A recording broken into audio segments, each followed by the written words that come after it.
tentang mental. Terima kasih Tuhan Yesus, haleluya, amin.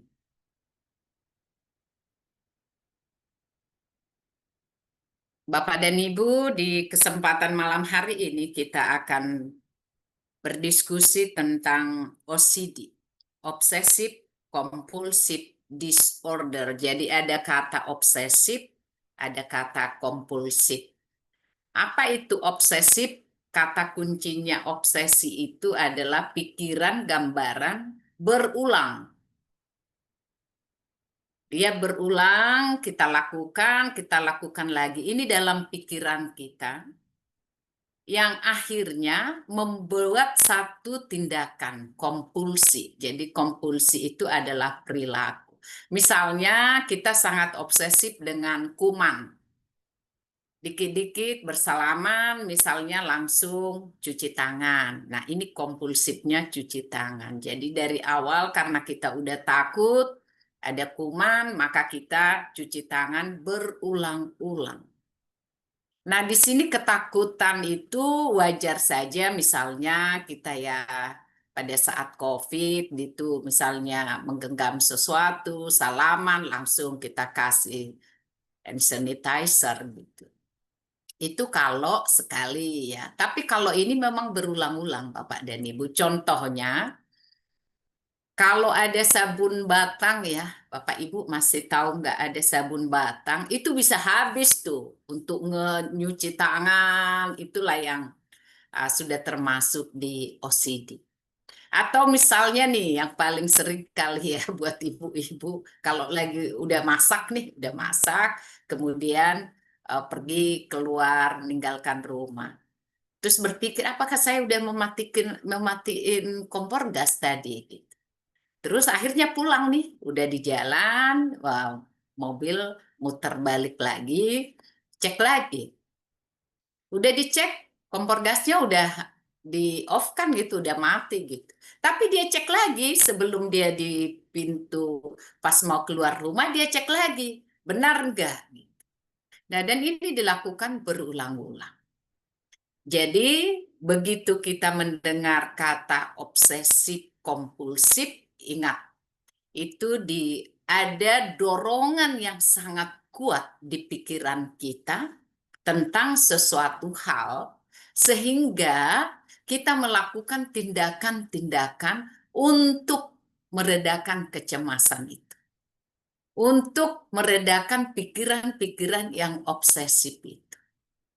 Jadi obsesi itu masih di pikirannya, gambaran, dorongan, dan ini sebenarnya sangat mengganggu bagi sebagian yang mengalami disorder. Dia sebenarnya pengen supaya nggak OCD gitu ya.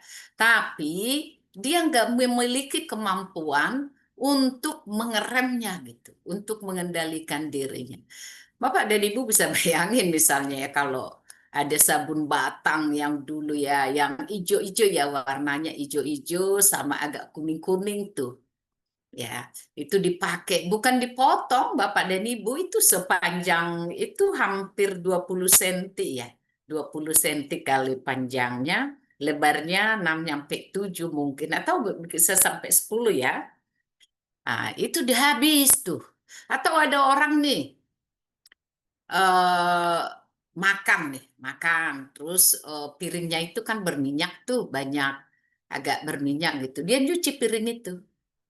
Dia cuci piring itu, dia harus pastikan bahwa piring itu benar-benar nggak ada minyak goreng lagi yang masih nempel di piring. Dia lakukan berulang. Kalau artis ya kayak David Beckham ya, beliau sudah mengakui bahwa beliau memang OCD ya, sampai istrinya itu pernah cerita eh, saat mereka udah tidur nih, udah pada tidur semua anak-anaknya, Victoria Beckhamnya udah tidur, tapi Davidnya masih bersihin semua tuh. Dia merasa gitu ya, merasa sangat terganggu apabila masih ada misalnya gelas yang tidak pada tempatnya, piring yang tidak pada tempatnya, atau misalnya ada debu atau abu rokok gitu ya, yang belum sempat dibuang karena tamu udah pulang larut malam misalnya. Maka dia menyelesaikan ini semua. Dan kalau dilihat lagi, yang melakukan ini biasanya yang akhir memberi dampak ya pasti tidak akan produktif ya Bapak dan Ibu ya. Karena dia kan menggunakan waktu yang cukup banyak untuk hal-hal yang sebenarnya sudah bersih gitu, sebenarnya sudah rapi, tapi karena ketakutannya terhadap kuman misalnya, dia takut dia lupa mematikan kompor gas, atau dia takut piringnya masih nempel-nempel minyak goreng, akhirnya dia lakukan berulang-ulang. Jadi itulah OCD. Jadi Bapak dan Ibu kalau ngelihat atau mau lihat diri kita apakah saya OCD, ingat saja, apakah ada dorongan yang kuat di dalam pikiran saya untuk melakukan sesuatu secara berulang-ulang. OCD itu ya sangat tidak rasional.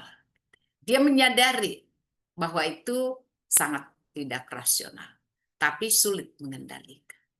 Kalau ada satu lagi OCPD ya, Obsessive Compulsive Personality Disorder. Ini hal yang berbeda Bapak dan Ibu. Kalau OCPD ada personalitinya, ada kepribadian yang berlebihan dalam hal perfeksionisme. Obsesinya nggak ada, kompulsifnya itu nggak nyata gitu. Dia tidak menyadari bahwa perilaku itu sudah berlebihan. Umumnya yang OCPD itu misalnya dia dibesarkan dalam lingkungan keluarga yang orang tuanya itu sangat perfeksionis.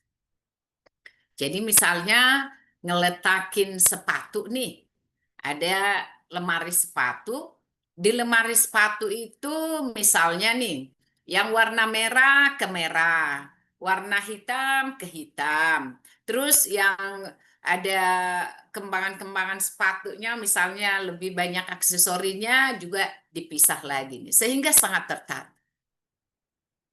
Ini OCPD.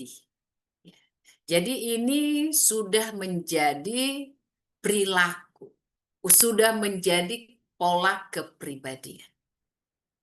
Jadi kalau OCD ini masuk di sebenarnya adalah di anxiety, di kecemasan ya, merupakan bagian dari kecemasan. Nah, sekarang apakah kita ya yang hidup pada masa kini yang mengalami OCD karena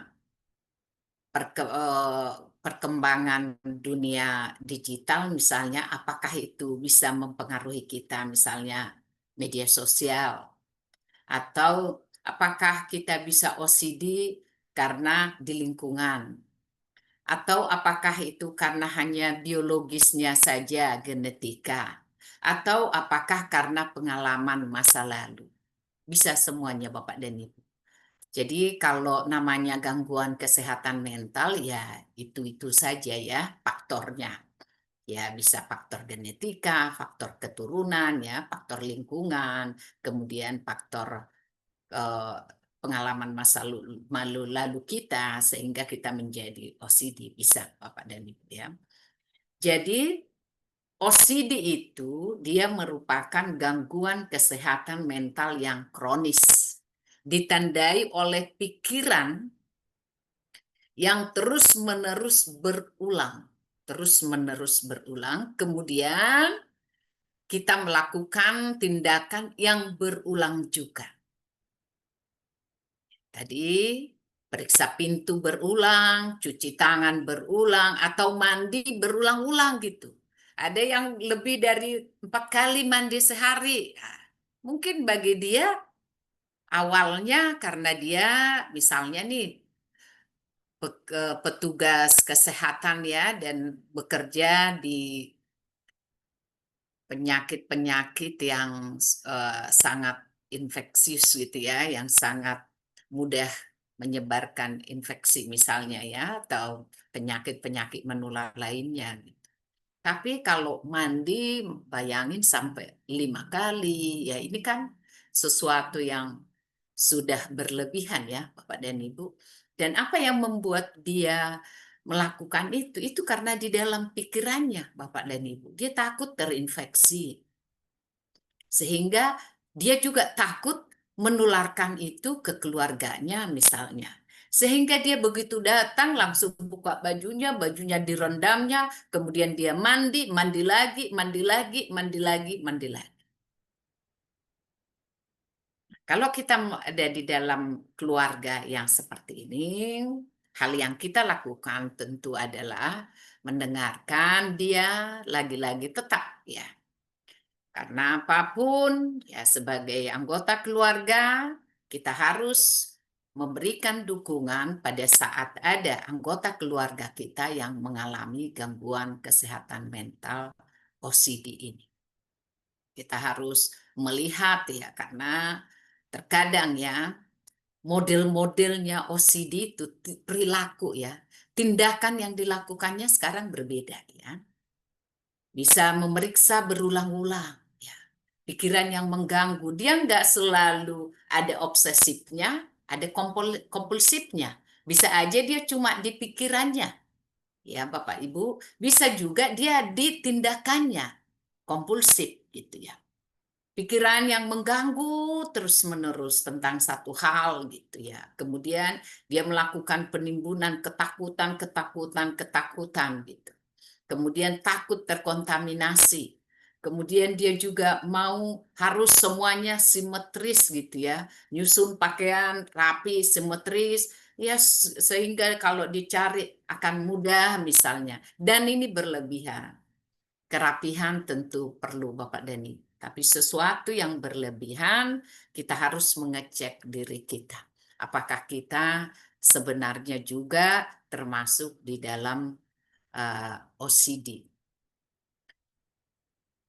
Predisposisi genetik, struktur dan fungsi otak, faktor-faktor lingkungan, dan kemudian peristiwa kehidupan yang syarat dengan tekanan. Nah ini pengalaman-pengalaman masa lalu selalu memberikan dampak, bisa positif, bisa negatif. Karena itu Bapak dan Ibu, parenting kita sebenarnya, atau kalau yang sudah punya cucu ya, harus benar-benar mencoba ya, belajar lah. Mau belajar dan mau kemudian mengubah pola pikir dan mengubah tindakan-tindakan kita. Mumpung kita masih ada waktu.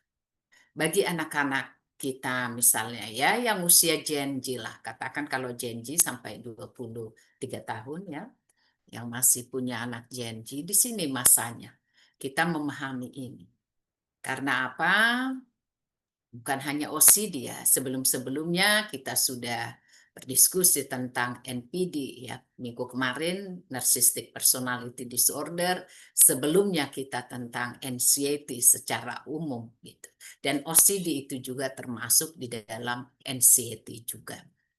Bapak dan Ibu, apa sih yang membuat ya seseorang itu begitu ketakutan terhadap kuman, ya, takut terkontaminasi, kemudian memeriksa berulang-ulang, kemudian dia merasa bahwa dia harus menata supaya tertib, kemudian dia juga lebih agresif.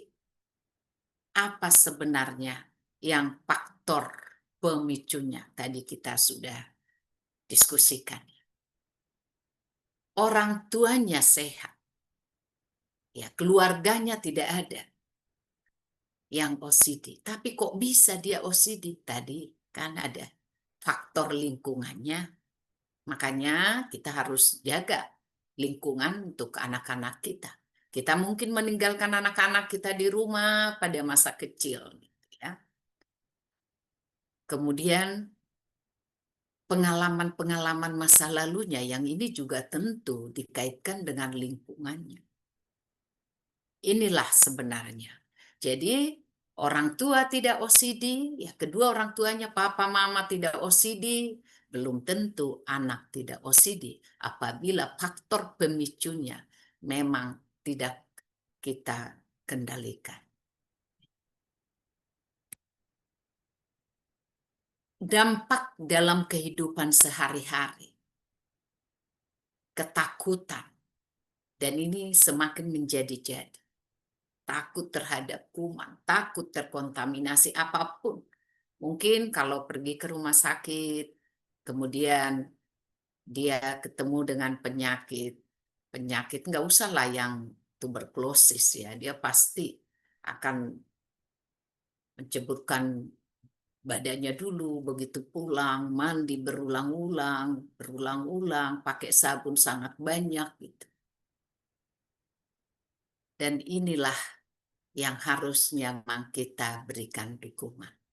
Ya, harus ada dukungan psikologis, kemudian cek dia berdasarkan pengalaman dan gaya hidupnya ya. Kalau kita satu rumah mungkin lebih mudah ya Bapak dan Ibu. Apakah itu anak-anak, apakah itu keluarga kita, kita bisa lebih mudah memberikan dukungan. Tapi bagaimana jika mereka tidak satu rumah dengan kita? Inilah pentingnya Bapak dan Ibu kita selalu melakukan hal-hal supaya apa? Supaya lingkungan dari orang yang kita kasihi itu benar-benar aman dan terbebas dari segala hal yang membuat ada gangguan-gangguan yang berkaitan dengan kesehatan mental. Jadi di sini Bapak dan Ibu, kita akan mencoba untuk mengecek diri kita. Kita cek diri kita, misalnya nih ya, saya akan bacakan, silakan Bapak dan Ibu mengecek dirinya, ya nanti kasihkan penilaiannya, kita buat 1 sampai 5 saja ya, 1 sampai 5.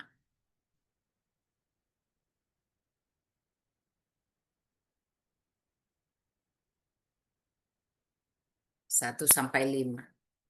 Nomor 1, saya merasa takut jika saya tidak mencuci tangan berulang kali.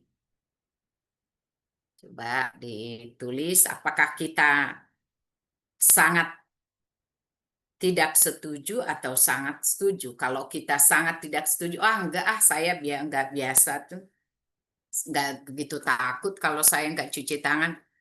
Ya berarti kita buat nilainya 1. Oh iya sedikit takut berarti 2. Kalau sangat takut kasih 5 ya. Kemudian yang nomor 2, saya sering memeriksa kunci rumah ya. Misalnya kita mau bepergian atau mau tidur ya. Udah dicek pintunya, cek lagi, cek lagi, cek lagi. Apakah kita melakukan seperti itu? Ya, kalau kita sering mengecek, mengecek, dan mengecek lagi, maka berarti angkanya 4 sampai 5. Tapi kalau jarang, berarti angkanya di 2 ya. Kalau tidak pernah gitu, cuma ya saya ngecek cuma pas mau tidur ya, cek sebelum tidur. Berarti itu kan 1 aja. Ya, kemudian yang nomor 3, saya merasa sangat terganggu oleh pikiran berulang yang sulit diabaikan. Misalnya takut kalau petir gitu ya, karena dia dulu mempunyai pengalaman tentang petir.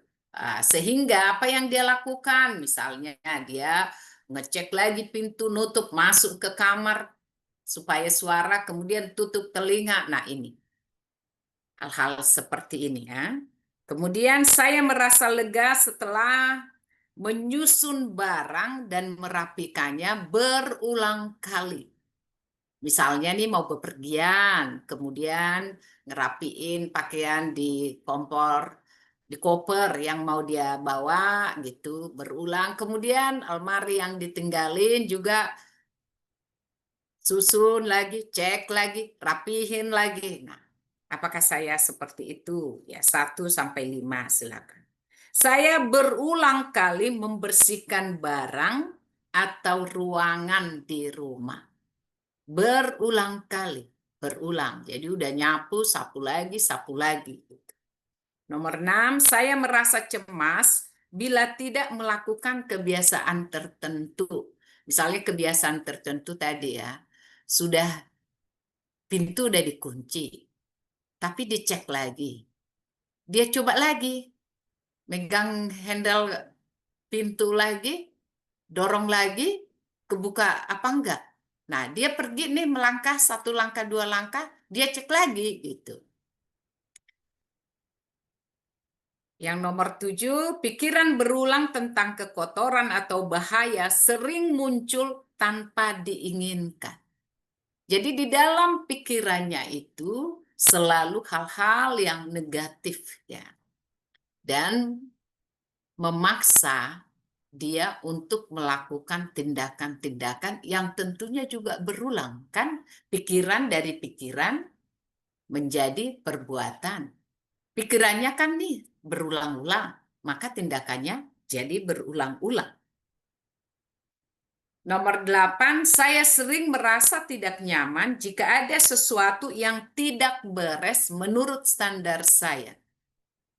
Jadi dia memiliki standar dan harus sesuai dengan standarnya itu. Kalau enggak, dia merasa tidak nyaman. Bapak dan Ibu ya, silakan. Nomor 9, jika merasa harus mengikuti ritual tertentu, ya, saya merasa harus mengikuti ritual tertentu agar merasa tenang. Jadi, kalau dia enggak melakukan ritual-ritual, tindakan-tindakan berulang, maka tidak merasa tenang. Dan ini nanti sesudah dia tenang sebentar, dia akan ulangi lagi tindakan itu. Nomor 10, saya menghabiskan waktu berjam-jam melakukan kegiatan berulang yang sulit dihentikan. Tuh Bapak dan Ibu, jika ada 1, 2, 3 ya yang sesuai dengan itu, ya, baik buatlah nilainya. Kalau memang dari 10 tadi nggak ada satupun yang kita lakukan, ya berarti kan nilainya 1 semua ya. Tapi apabila oh ya ada sedikit, ya berarti nilainya ada yang 2 gitu ya. Kalau kita merasa oh ya saya semua kayak gini kok, berarti kan nilainya di 2 ke atas gitu. Atau saya sangat kayak gini, berarti nilainya udah di antara 4 dan 5. Nah, silakan dijumlah ya, nanti kita diskusikan artinya. Apabila kita sudah melakukan assessment, ya assessment mandiri ini ya untuk diri kita sendiri aja ya. Karena kalau untuk assessment klinis nanti ada psikolognya ya. Kemudian dalam hal kita sudah melakukan assessment mandiri untuk kita secara pribadi dan kita melihat ini sepertinya agak membesar, maka perlulah bantuan profesional kesehatan mental tentunya. Tapi apabila menurut Bapak dan Ibu atau keluarga kita atau siapapun yang kita kenal, oh dia masih dalam taraf so-so lah ya, biasa-biasa, tapi memang ada kecenderungan untuk itu. Maka dilakukanlah terapi-terapi. Ya, terapi itu bisa namanya ada CBT ya, Cognitive Behavioral Therapy atau terapi psikodinamik. Jadi Bapak dan Ibu berkaitan dengan OCD, Obsessive Compulsive Disorder, adalah pikiran-pikiran obsesif yang akhirnya menjadi tindakan-tindakan yang kompulsif. Apa itu obsesif? Pikiran-pikiran yang berulang, dan sulit untuk dihindarkan, dilupakan pikiran itu karena dorongannya begitu kuat. Maka seseorang itu akhirnya melakukan tindakan-tindakan. Dan pasti karena dorongan pikirannya itu berulang, maka tindakan-tindakannya berulang.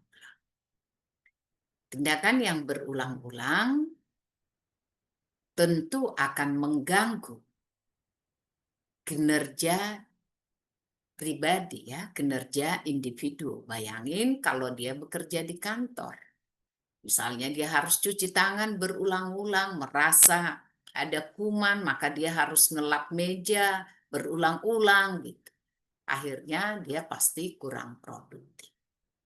Dan apabila kurang produktif, tentu dia kurang memberi manfaat, baik itu untuk perusahaan, baik itu untuk keluarga. Karena itulah kita Bapak dan Ibu perlu memahami gangguan kesehatan mental OCD supaya kita bisa give hands ya, memberikan tangan untuk keluarga kita tentunya, untuk sahabat kita, dan untuk siapapun pada saat kita berinteraksi. Intinya adalah semua gangguan kesehatan mental itu bisa dikelola dengan baik. Apapun jenis gangguan kesehatan mental, itu bisa dikelola dengan baik. Yang penting ada keinginan dari individu yang bersangkutan dan ada dukungan dari keluarga, dari sahabat, dan tentunya ada bantuan dari profesional kesehatan mental. Itu yang saya bisa sampaikan untuk kita di malam hari ini. Saya kembalikan kepada host para flash. Silakan Pak. Ya, baik, kita berikan aplaus dulu kepada Ibu Tina. Puji Tuhan ya. Eh, Memang ini yang sering terjadi ya. Mungkin Bapak Ibu juga ada yang punya perilaku seperti ini, bukan faktor lupa, bukan. Ya, bukan lupa lalu mengulang. Eh, tapi memang seperti sudah ya kayak tadi dibilang OCD tadi ya. Dan harus mengulang ya dia gitu. Iya, silakan Bapak Ibu yang ingin mendiskusikan, menambahkan atau sharing, silakan Bapak Ibu. Recordingnya bisa di ini kali ya Pak. Oh iya,